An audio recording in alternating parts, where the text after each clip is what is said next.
কোরআনুল কারীমের মধ্যে আছে। সব নবীরা বলতেন মানুষকে, হে আমার জাতি, ইন্নী আখাফু আলাইকুম আযাবা ইয়াউমিন আযীম, হে আমার জাতি, আমি তোমাদের ব্যাপারে অত্যন্ত বড় ভয়ানক জাহান্নামের আযাবের ভয় করছি। তোমরা যে কুফরি, যেই নাফরমানির উপরে লিপ্ত আছো, এভাবে যদি মৃত্যু পর্যন্ত হয় তাহলে আমি তোমাদের জন্য বড় বেশি আযাবের ভয় করতেছি। হাদিসের মধ্যে আছে আল্লাহর নবী সাল্লাল্লাহু আলাইহি ওয়াসাল্লাম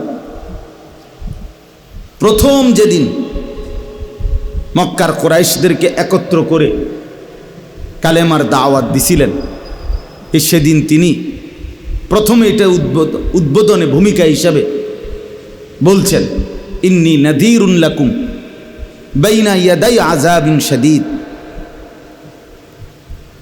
হে আমার কওম, হে আমার জাতি, আমি তোমাদেরকে তোমাদের সামনে একটি ভয়ানক আযাবের ভয় দেখাচ্ছি।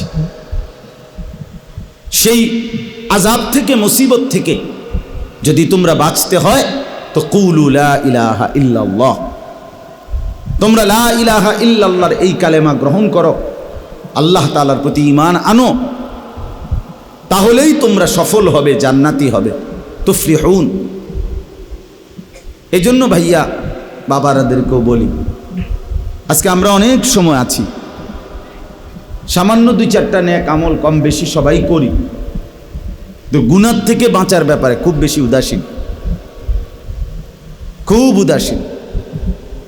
আমরা অসংখ্য গুনাহকে গুনাহই মনে করি না, নাজায়েজকে নাজায়েজই মনে করি, হারামকে হারামই মনে করি না, মনে করি না। অথচ হাদিসের মধ্যে আছে, আল্লাহর নবী সাল্লাল্লাহু আলাইহি ওয়াসাল্লাম বলেন, ইত্তাকিল মাহারিম তাকুন আ'বাদান নাস। আল্লাহর নবী বলেন, সমস্ত হারাম থেকে, গুনাহ থেকে বেঁচে থাকো, তাহলে তুমি হবে সবচাইতে বড় ইবাদত গুজার।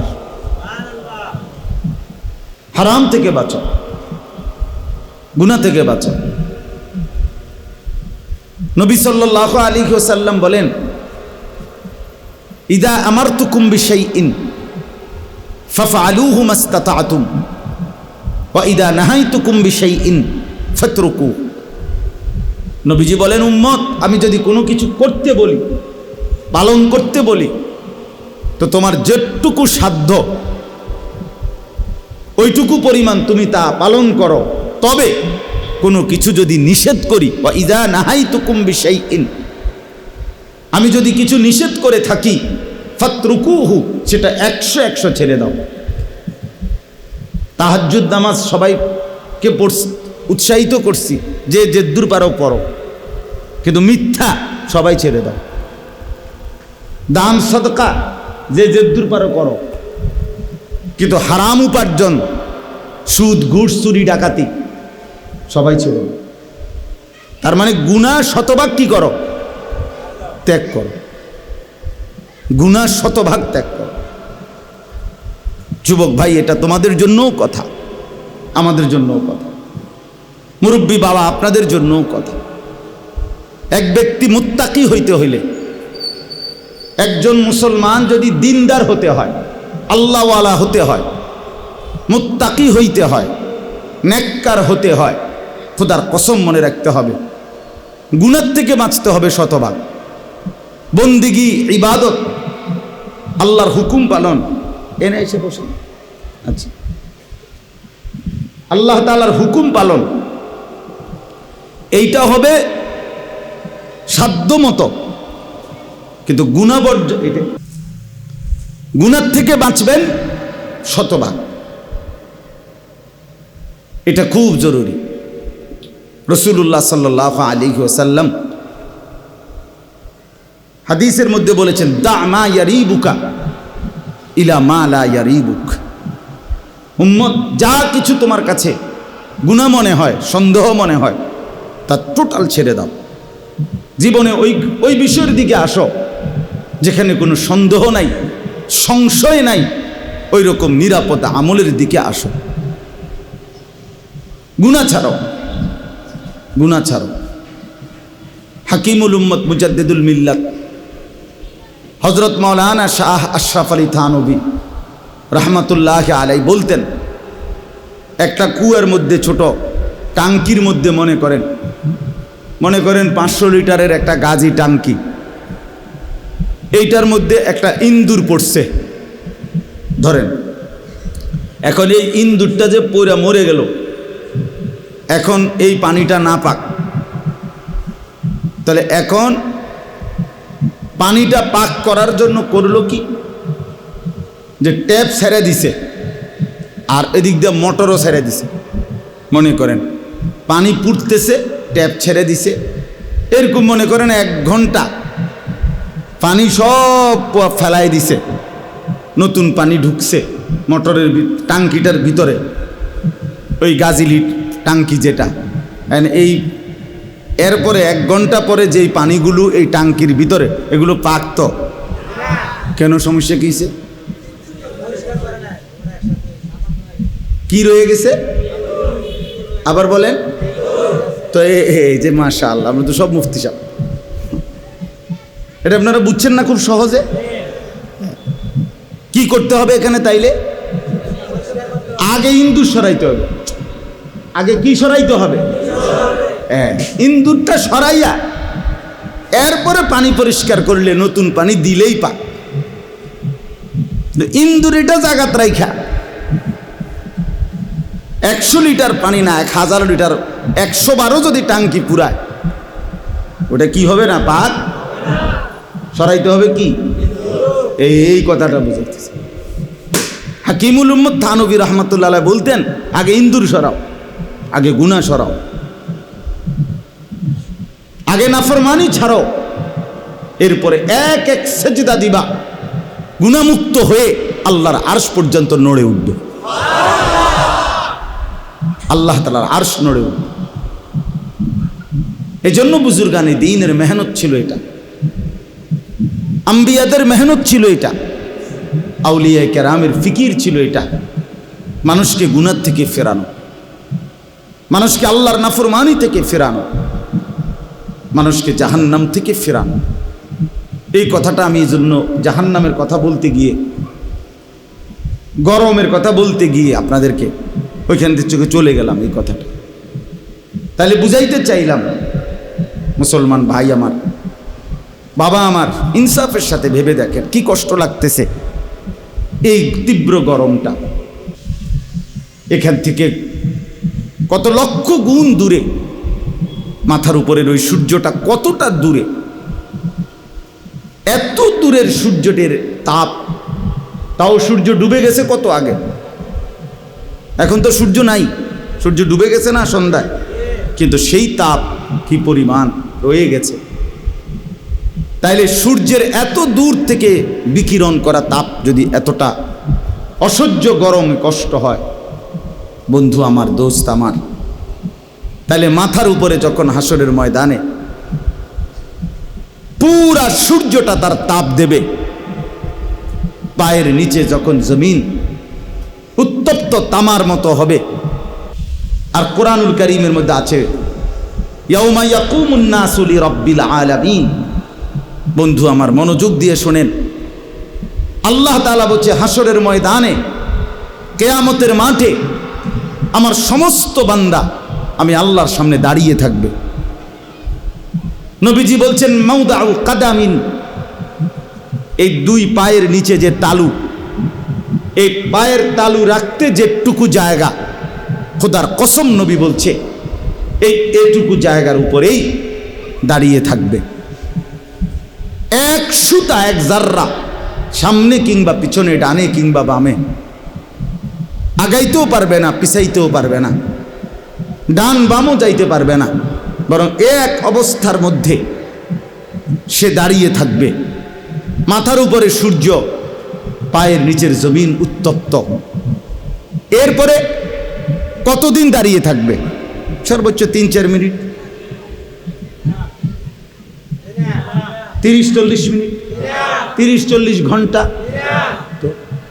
রাসূলুল্লাহ সাল্লাল্লাহু আলাইহি ওয়াসাল্লাম আল্লাহ তাআলার কোরআন থেকে যে হিসাব, আপনারা হিসাব করলে বুঝবেন হাসরের ময়দান মোট কতদিন সেটা জানে শুধু আল্লাহ। বাকি এক এক দিন, হাসরের ময়দানের এক এক দিন আল্লাহ তাআলা কোরআনুল কারীমের মধ্যে বলছেন, ফি ইয়াউমিন কানা মিকদারুহু 50 আলফ সানা। আল্লাহ তাআলা বলেন হাসরের ময়দানের এক এক দিন 50,000 বছর। 50,000 বছর। এরকম একদিন না বিচার, বিচার চলবে অনেক দিন। এক এক দিনের পরিমাণ হলো 50,000 বছর। তো কোরআন শরীফের আয়াত অস্বীকার করার, উড়াইয়া দেওয়ার, ঠাট্টা মনে করার, ফাজলামি মনে করার কোনো সুযোগ নাই দোস্ত। কোরআনুল কারীমের প্রতি তথ্য আজকে 1450 বছর ধরে বন্ধু শত্রু, আপনজন দুশ্মন, পক্ষের লোক বিপক্ষের লোক সবাই কোরআন পরীক্ষা করছে। কোরআন বারবার পরীক্ষিত প্রমাণিত একটি কিতাব। এই কোরআনুল কারীমের মধ্যে যত দুনিয়াবি তথ্য আছে সমস্ত তথ্য নিখুঁত, বারবার প্রমাণিত। কাজে আখিরাতের এই বিষয়গুলোও নিশ্চিত নিশ্চিত। তাইলে বন্ধু 50,000 বছর দাঁড়িয়ে একদিন, তো এই একদিনে ধরেন, একদিনে যদি হয় তাহলে 50,000 বছর দাঁড়িয়ে থাকতে হবে। এক বিন্দু নড়াচড়া করা যাবে না, ডান বাম হওয়া যাবে না, আর পুরা সূর্যটা তাপ দেবে। এরপরে হলো ওয়াজিআ ইয়াউমাইদিন বিজাহান্নাম। আল্লাহ তাআলা কোরআনুল কারীমের মধ্যে বলছেন হাসরের ময়দানে সমস্ত মানুষের সামনে ফেরেশতার মাধ্যমে জাহান্নামকে টেনে হাসরের ময়দানে নিয়ে আসা হবে। 70,000 আগুনের শিকলের মধ্যে 70,000 ফেরেশতা ধরা অবস্থায়, প্রতি শিকল এই কোটি কোটি ফেরেশতা টেনে হাসরের ময়দানে জাহান্নামকে নিয়ে আসবে। তাইলে জাহান্নাম একটা বিকট চিৎকার দিবে, এই জাহান্নামের দিকে মানুষ তাকাবে। তাহলে একদিকে জাহান্নামের ভীতি, আরেক দিকে মাথার উপরে সূর্য, আরেক দিকে পায়ের নিচে তামার মতো উত্তপ্ত, আরেক দিকে দাঁড়ানো অবস্থায়, আরেক দিকে নড়াচড়া ডান বাম হওয়ার কোনো সুযোগ নাই, আরেক দিকে 50,000 বছরের এক লম্বা সময়, আরেক দিকে কত বছর, কত লম্বা সময়। হাদিসের মধ্যে আছে এই হাসরের মাঠের প্রথম অবস্থা হবে এরকম। তো হাসরের ময়দানের এই দাঁড়ানো অবস্থায়, ভীতিকর অবস্থায়, প্রচণ্ড গরম, জাহান্নামকে তাক দেখতেছি, এই অবস্থায় কত হাজার বছর আল্লাহই জানেন। প্রথম হাদিসে আছে কোনো সৃষ্টি, কোনো মাখলুক একটা কথা বলবে না। কি হবে এরপরে? যে ভাই আমি তো গরমে দাঁড়ায় আছি, এখন কি বিচার হবে, না ফায়সালা হবে, না কোনো ঘোষণা আসবে, না কি হবে, এটাও কেউ জানে না। একটা শব্দ করার মতো সাহসও কারো হবে না। এভাবেই দাঁড়িয়ে থাকবে হাজার হাজার বছর চুপচাপ। এই লম্বা সময় পার হওয়ার পরে, এরপরে জাহান্নাম চিৎকার দিবে, আর মানুষগুলো তখন বিকট চিৎকার দিয়া জাহান্নামের ভয়ে ইয়া রব্বি নাফসি নাফসি, আয় আল্লাহ আমাকে বাঁচান, আমাকে বাঁচান বলতে শুরু করবে। এই তখনই গিয়া মানুষ নবীদের কাছে ঘুরতে থাকবে। এটা একটা নির্ধারিত সময় পর, প্রথমেই না, হাসরের ময়দানে দাঁড়াইয়ে না, একটা লম্বা সময়, কয়েক হাজার বছর হইতে পারে, কত হাজার বছর আল্লাহই জানে। এই লম্বা সময় চুপচাপ থাকার পরে, এই অসহ্য গরমে কষ্ট পাওয়ার পরে, এরপরে মানুষগুলো একজন একজন করে নবীদের কাছে যাইতে থাকবে। সর্বশেষ আমাদের নবী সাল্লাল্লাহু আলাইহি ওয়াসাল্লামের কাছে আসবে। নবী সাল্লাল্লাহু আলাইহি সাল্লাম বলবেন, হ্যাঁ উম্মত, আমি সুপারিশ করব, আমি আজ সুপারিশ করব। তো আল্লাহ তাআলার কাছে নবী সাল্লাল্লাহু আলাইহি সাল্লাম হাসরের ময়দানে নবীজির জন্য আল্লাহর আরশের নিচে একটি নির্ধারিত জায়গা আছে।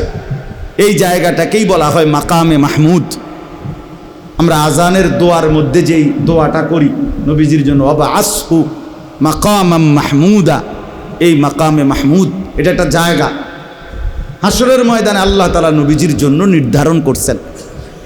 ওই জায়গায় গিয়ে নবীজি সেজদা দিবেন আর কাঁদতে শুরু করবেন, আল্লাহর প্রশংসার বাক্য বলবেন। রব্বুল আলামিন এই তখন সর্বপ্রথম আল্লাহ তাআলা বলবেন, সেজদা ভি মঞ্জুর, आंसू भी मंजूर, आजिजी भी मंजूर, तवाजु भी मंजूर। বন্ধু আপনার সেজদাও আমি গ্রহণ করলাম, আপনার চোখের পানিও আমি গ্রহণ করলাম, আপনার বিনয় কাকুতি মিনতি আমি গ্রহণ করলাম। ইরফা রাসাক, আপনি মাথা তোলেন, আপনি বসেন। সাল তুতা, আপনি চান আমি দেব। ইশফা তুশাফা, আপনি সুপারিশ করেন আমি আপনার সুপারিশ গ্রহণ করব। তো নবী সাল্লাল্লাহু আলাইহি সাল্লাম তখন বলবেন, রব্বুল আলামিন এই মানুষগুলো অত বছর যাবত এতদিন যাবত দাঁড়িয়ে বিচার কাজ হচ্ছে না, ফয়সালার কিছুই শুরু হচ্ছে না, আমার প্রথম সুপারিশ আপনি দয়া করে বিচার কাজ শুরু করেন। এই তখন বিচার কাজ শুরু হবে। এই নবীজির প্রথম সুপারিশ এই কথাটা, এইটাই সুপারিশ যে ফয়সালার কাজ, বিচারের কাজটা শুরু হোক, আদালত শুরু হোক। তো আল্লাহ তাআলা বিচার কাজ শুরু করবেন। তাইলে বন্ধু আমার, এই যে বর্ণনাটা রাসূলুল্লাহ সাল্লাল্লাহু আলাইহি সাল্লাম উম্মতের সামনে পেশ করলেন, এটা শুধু ওয়াজের জন্য না, এটা শুধু বলার জন্যই বলা না, বরং কলিজার মধ্যে যেন ভয় আসে এই জন্য। এরপরেই আমল নামা দেওয়া হবে, এরপরেই বিচার কার্য হবে, এরপরেই বাকি আনুষ্ঠানিকতা শুরু হবে। তাহলে আমরা আজকের এই সামান্য গরম থেকে আমাদের উপলব্ধি করা উচিত, এই গরম আমাদেরকে মনে হওয়া উচিত যে হায় দুনিয়ার এই গরম যদি এত কষ্টকর হয়। এবছর আমরা হজ্জের মধ্যে আরাফাতের ময়দানে হজের দিন বিশ্বাস করেন বাহিরে এরকম তাঁবুর বাইরে 2-3 বার দাঁড়াইছিলাম একটু দোয়া করার জন্য। মানে এত গরম, মনে হয় যেন আগুনের গোলা পায়ের মধ্যে ছুঁড়া মারতেছে, এত তীব্র গরম। এখানের তুলনায় আরব বিশ্বে অনেক বেশি গরম, অনেক বেশি। তাহলে দুনিয়ার এই তীব্র গরম যদি আমাদের কারো সহ্য না হয়, আমরা জাহান্নামের আযাব সইব কেমনে?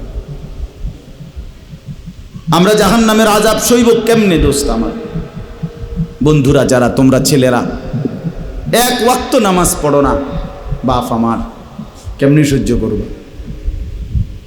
এমন সুন্দর দেহ, এমন চমৎকার শরীর, এমন সুস্থ স্বাভাবিক মুসলমানের ঘরে জন্ম নিলা, মানুষের বাচ্চা তুমি এক মুসলমানের ঘরে জন্ম নিয়া 5 ওয়াক্ত নামাজের একটা ওয়াক্ত নামাজ আদায় করলা না। এতটা সাহসী কেমনে হইলা যুবক? কেমনে সহ্য করবা? কেমনে সইবা বাপ? ইন্নাল মুজরিমিনা ফি আযাবি জাহান্নাম খালিদুন।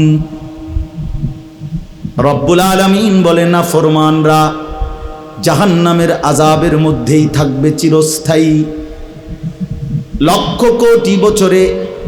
লা ইউফাত্তারু আনহুম, আল্লাহ বলেন 1 সেকেন্ডের জন্য জাহান্নামের আযাব বিরতি দেয়া হবে না। লা ইউফাত্তারু, 1000 বছর লক্ষ বছরেও 1 মিনিট বিরতি মিলবে না। অহুম ফীহি মুবলিসুন। রব্বুল আলামিন বলে জাহান্নামের মধ্যে লক্ষ কোটি বছর ধরে বিষণ্ণ মলিন চেহারা নিয়ে পড়ে থাকবে, কখনো কোনো দিন মুখে হাসি ফুটবে না, চিৎকার করবে। আর আল্লাহ ডাক দিয়ে বলবে, ওমা যালামনাহুম ওয়ালাকিন কানু হুমুজ জালিমিন। আল্লাহ বলবে, জাহান্নামী নাফরমান, আমি তোর উপরে জুলুম করি নাই বান্দা, তুই নিজেই নিজের উপরে জুলুম করেছিলি। জোহরের নামাজের আজান হয়েছে 1টা বাজে, আসরের নামাজের আজান হয়েছে 4টা বাজে, মাঝখানে 3 ঘন্টা সময় ছিল। 10টা রাকাত নামাজ পড়তে বান্দা 3 ঘন্টা সময় লাগার কথা ছিল না।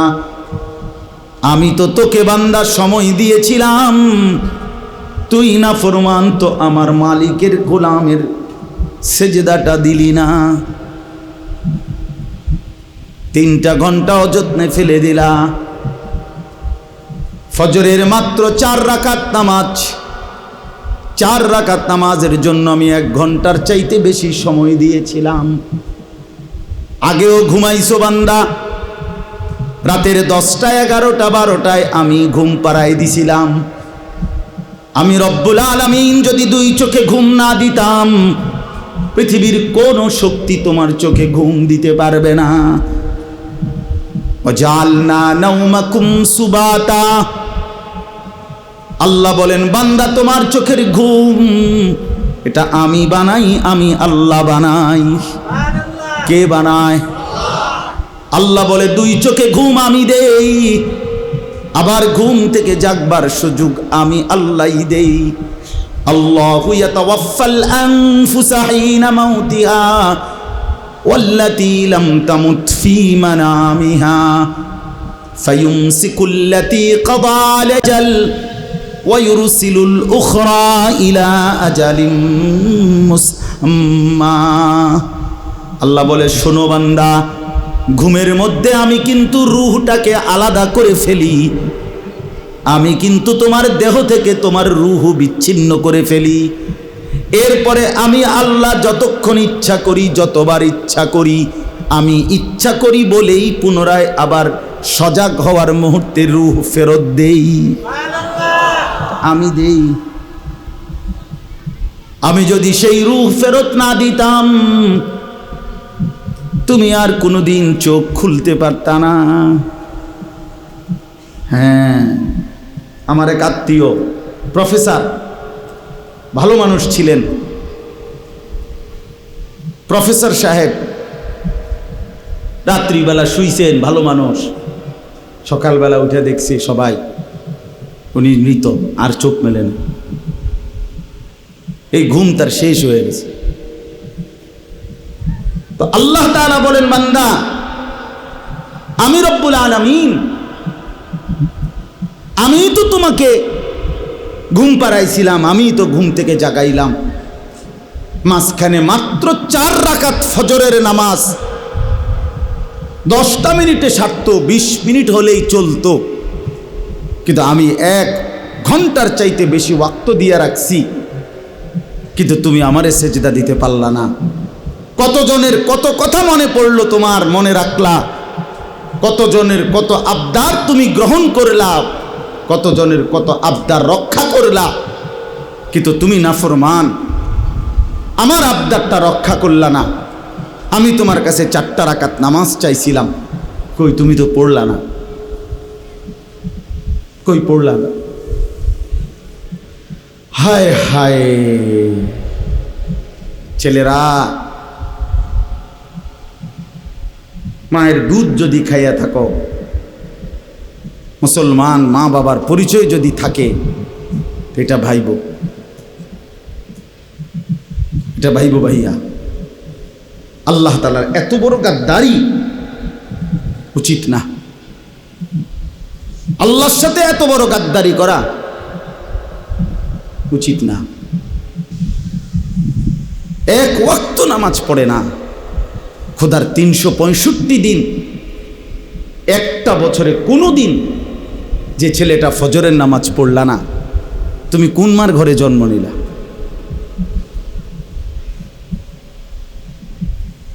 তুমি কোন বাপের ঘরে জন্ম নিলা? তোমার মায়ের 2 বছরের দুধের হক কি আদায় করো? মুসলমানের বাচ্চা এত বড় গাদ্দার হয় কেমনে বেটা? এত বড় নাফরমান, এত বড় হাইওয়ান, এত বড় চতুষ্পদ জানোয়ার মুসলমানের ঘরে হয় কেমনে বেটা? কেমনে হয় বেটা? এজন্য মনে রাখো বেটা, যে কপালে সেজদা নাই সে কোনো মানুষ না। যে সেজদা দেয় না সে মানুষ নয়, মানুষ নয়, জানোয়ার। সে জানোয়ার, হাইওয়ান। এটা চতুষ্পদ জন্তু, এটা জানোয়ার, এটা মানুষ না। যে কপাল সেজদা দেয় না। কেন আসলি বেটা তুই পৃথিবীতে বেটা? শুধু ভাত, শুধু খানা, শুধু পেশাব পায়খানা, শুধু লজ্জাস্থানের চাহিদা, শুধু শাহওয়াত, শুধু জিনা, শুধু ব্যভিচার, শুধু নারী, শুধু উলঙ্গ ছবি। আরে এটা তো কুত্তা বিলার স্বভাব ছাড়া আর কিচ্ছু হইতে পারে না বেটা। এ তো জন্তু জানোয়ারের স্বভাব হইতে পারে বেটা। মানুষের ঘরে মুসলমান, অথচ সে তার আল্লাহকে সেজদা করে না। তো কি মানুষ হইলি বেটা? কি পড়ালেখা শিখলি যুবক? এই ছেলে কি পড়লি বেটা? কার জমিনে বড় হইলি? কার আসমানের নিচে রইলি? কি রে বেটা? আমরা চেহারা চিনি না? এখানে দাঁড় করাই এখন বেনামাজি। চেহারা দেখলেই তো চিনা যায়। বেনামাজির চেহারার মধ্যে তো কোনো দয়া মায়া থাকে না। বেনামাজির চেহারা তো নির্লজ্জ, বেহায়া, বেশরম, পাষাণ, দয়া মায়াহীন এমন মনে হয়। এজন্য বন্ধু, নিজেকে আরেকবার ভেবে দেখো। তুমি মায়ের সন্তান, তুমি বাবার সন্তান, তুমি মুসলমানের সন্তান। এই কালেমা বড় দামি কালেমা।